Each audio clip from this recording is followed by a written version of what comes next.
sa Miss Millennial Philippines 2018. Noong Lunes, nagpunta tayo ng Sarangani. Noong Tuesday naman sa Zambales. At ngayon, magsa-city tour muna tayo. Uy, malapit-lapit tayo. Break time muna tayo sa mga probinsya. Oo. Marami ring madidiscover sa city. May mga kasama nga tayong millennial Dabarkads. Ayan sila. Sumugod. Merong galing ng Ilocos Sur. May Bulacan, Novaliches, at Las Piñas. Sinisimula nang i-explore ang mga specialty ng featured city natin for today. That's Ayan na right. sila. At Gutom bago na. natin sila kausapin, mas kilalanin muna natin ang featured destination natin for today. From the new Tiger City of Metro Manila, tawagin na natin si Shira Marie Rona, ang Miss Millennial Mandaluyong. Miss Mandaluyong 2018, Shira Marie Rona, a Human Resource Management cum laude graduate. And now ready to show you more of her home as Miss Millennial Mandaluyong City.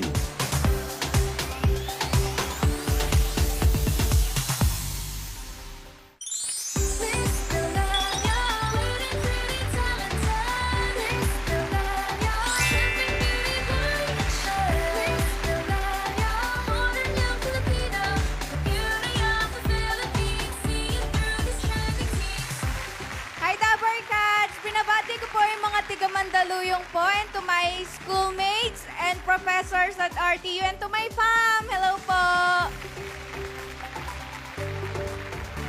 Hi, Shira! Hello! Dabarkads, si Shira Marie Ron, ang ating Miss Millennial Mandaluyong. Okay, first question. Bakit tawag sa Mandaluyong ay Tiger City of Manila? Marami ba tigre doon? Akala ko matatapang. Tinawag siyang Tiger City because of its economic improvement and also about business development. Kasi maraming business centers sa Mandaluyong and also nag-boom talaga yung economy niya throughout the years. So, kaya Tiger City. Baka kasi yung pagiging aggressive ng Yeah. yan. Masungit. So ano ba yung mga ipinagmamalaki, Shira, ng Mandaluyong? Well, maraming places sa Mandaluyong, like just shopping malls. So, yung kung makikita nyo, Dabarkads, sa BTR ko, maraming places kaming pinuntahan na hindi pa nakikita. So, abangan nyo na lang. Tsaka Also, maliban dyan, pinagmamalaki namin yung most participated citizen in Zumba class na in-award sa amin and also awarded as most child-friendly city. Wow, ayan. that's nung, very nice. Nung ano daw yan, parang may Guinness World Record sila noong 2015 bilang dun sa most participated Ilang Zumba tao class. kaya Zumba yun? class. Actually, more than, parang at least 13,000 people. Wow! And Sabay nagsusumba. Kinonduct siya during one of the events siya sa birthday ni Mayor Abalos. At ang daming pumunta, no? 13,000. And Shira, aside from malls, meron pa kayong iba pang attraction? Yes, we have Dambana ng mga alaala, Greenfield District, and of course, San Filipinary Church. Dambana ng mga alaala. Siyempre, ang pagkain. Ipinagmamalaki niya rin. Bonggang-bongga din. Nakita ko yung mga pasalubong, ang dami. Oh. Mamaya alamin natin. yan. Masarap din ang food trip niyan. Yes. Siguradong more pa ang makikita sa Mandaluyong. Kaya, Shira, ipasyal mo na kami. So, Dabarkads, Mandaluyong is more than just shopping malls and business centers. Kaya samahan niyo po ako na pumasyal to my Mandaluyong.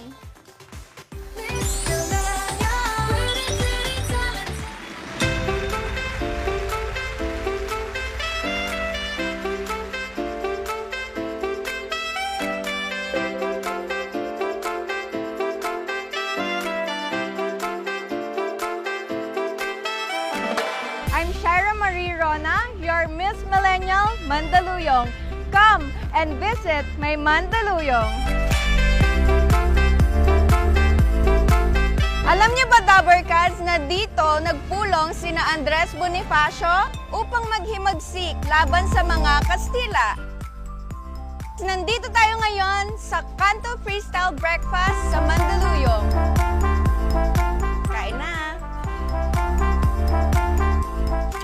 Okay.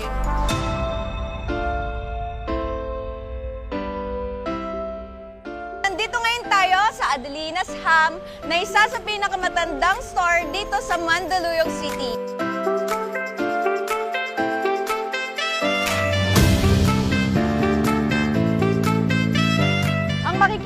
ngayon ay ang Liberation Marker o ang liwasang katubusan na sumisimbolo sa mga veteranong tiga Mandaluyong na lumaban noong panahon ng Hapon taong 1945.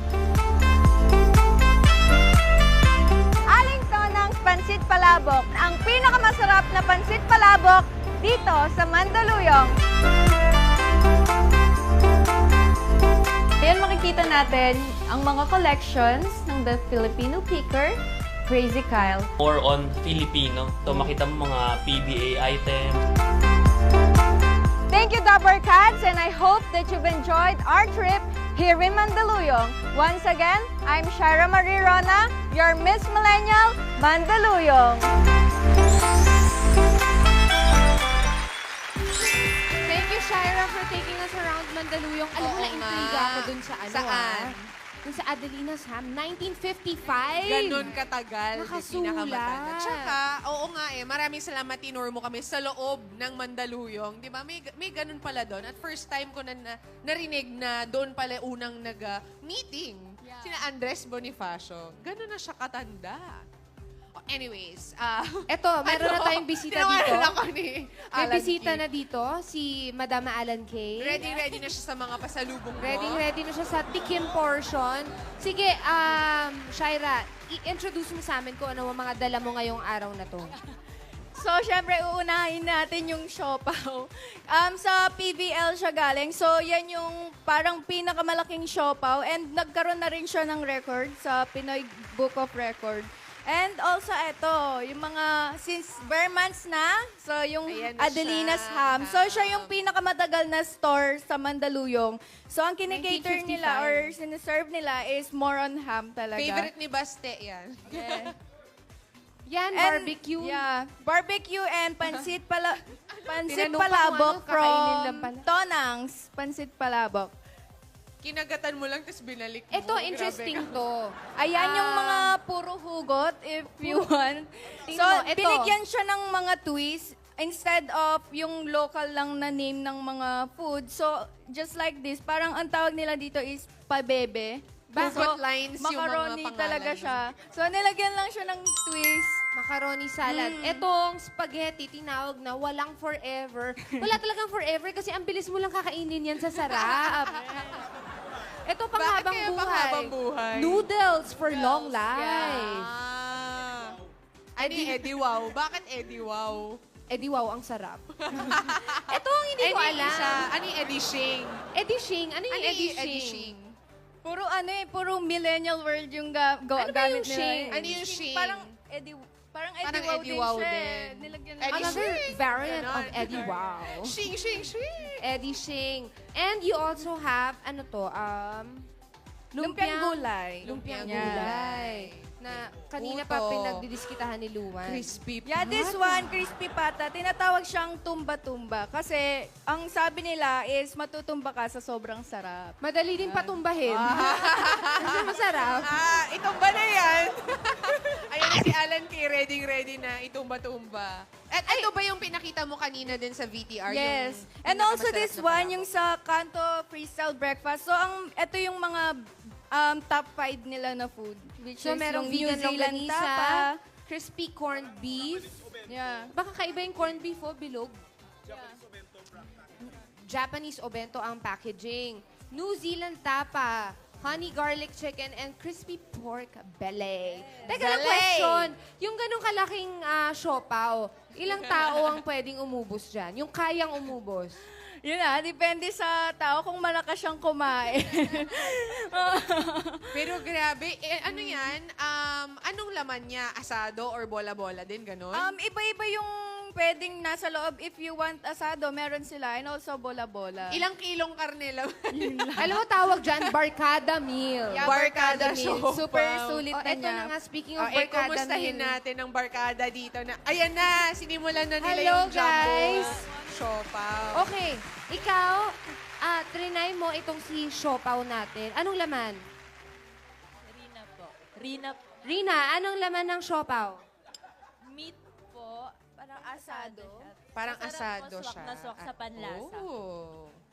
At saka pwede na silang mag-share na barkada dyan, di ba? Ikaw, Ana, anong tinikman mo? Nakita ko tinikman mo yung ham. Opo. Masarap po siyang... I-explain mo nga ano yung lasa ng Adelina's ham. Yung longganisa po kasi yung natig. Yung longganisa. Longganisang matamis. Longganisang Longganisa matamis. ba? Pero Ay, parang sorry. ham yung itsura. Ito rin si Joy. Joy, ikaw ano masasabi mo sa ham tsaka sa longganisa? Masarap po. Katamtaman lang po yung lasa. Katamtaman ang lasa. Hindi sobra, hindi kulang, katamtaman. Ikaw kuya, barbecue naman ikaw. Kumusta ang barbecue ng Mandaluyong? Sakto lang naman po. Masarap naman yung sauce niya. Tsaka yung Gusto mong rice? Tanong na rin natin sila, sa mga nakita nyo kanina sa VTR, ano ang gusto nyong sadyain o dayuhin sa Mandaluyong? Circle po. Sa circle? Anong meron sa circle? Sa circle po kasi dati po nung high school po ako, lagi po ako doon nakatambay. So gusto mong bumalik at mag-reminisce? Oh, Memorable po kasi. Gusto mong balikan ng mga memories? Si Justin naman, anong dadayuhin mo sa Mandaluyong? Yung pansit palabok nila kasi I've been so many times in Mandaluyong pero hindi ko pa natatry yung palabok nila. Yes. Pwede mo na rin umpisahan ngayon dito. How about you, Thea? Yung pansit palabok po, kasi po, yung pinagsama po, hindi ko po alam kung paano po yung lasa, kung masarap po, kung okay, kung maalat, ganun po. And Paula? Yung San Felipe Church ang gusto kong puntahan. Oo, interesting yon. Maraming salamat sa ating mga Millennial Dabbercats. We hope that you enjoyed your Mandaluyong experience today. Dabbercats, kung may photos kayo taken anywhere in Mandaluyong, i-share nyo na rin yan sa amin sa Facebook page ng Eat Bulaga and use the hashtag MMPH ang ganda sa Manda. Thank you, Shira, and maraming salamat din sa mga Dabbercats natin from Mandaluyong, lalo na sa Tourism Department of Mandaluyong for being with us today. Thank you. Ang Miss Millennial Philippines ay hatid sa atin ng Pride with Fabric Conditioner. Ituloy ang bango with Pride. Vitamilk, balik bote, feels good. Nescafe Creamy White. Mas masarap ang buhay pag walang pait. Mas masarap bumangon pag may Nescafe Creamy White. At tatanggap pa si Shira ng gift packs from Potency, the beauty of immunity. Dabbercats, follow Miss Millennial Mandaluyong Shira on all her social media accounts for more exclusive tour of Mandaluyong. Shira, please invite all our Dabbercats to visit Mandaluyong. Dabbercats, hope that you've enjoyed our tour and exploration in Mandaluyong. So please visit Mandaluyong kasi marami pa kaming ipapakita sa inyo, just like Greenfield District. So come along to my Mandaluyong. And of course, use the hashtag Hashtag MMPH ang ganda sa Manda.